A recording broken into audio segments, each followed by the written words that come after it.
Dans l'évangile de Marc, nous lisons au chapitre 16, verset 9. Le dimanche matin, Jésus s'est relevé de la mort. Il se montre d'abord à Marie de Magdala. Il avait guéri cette femme en chassant 7 esprits mauvais qui étaient en elle. Marie de Magdala va raconter aux disciples ce qu'elle a vu. Les disciples sont dans le deuil, ils pleurent, ils entendent Marie leur dire: Jésus est vivant, je l'ai vu, mais ils ne la croient pas. 2 disciples sont en route pour sortir de la ville. Jésus se montre à eux d'une autre façon. Les 2 disciples reviennent le raconter aux autres, mais on ne les croit pas, eux non plus. Enfin, Jésus se montre aux 11 apôtres pendant qu'ils sont en train de manger. Il leur fait des reproches en leur disant: Vous ne croyez pas et vous ne voulez rien comprendre. Vous n'avez pas cru ceux qui m'ont vu vivant.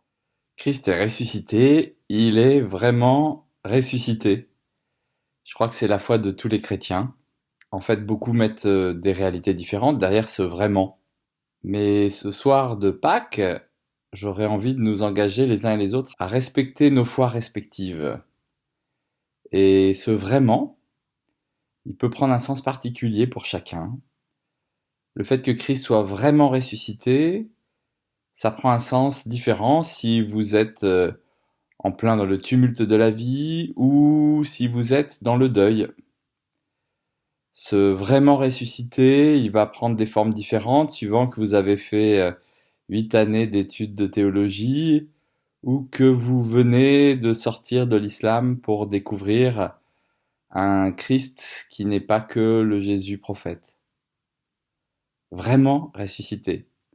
Il est vraiment ressuscité. Découvrons ce vraiment des uns et des autres. Réjouissons-nous du vraiment des autres et ne pensons pas que notre vraiment est le seul vrai. Bonne soirée à tous.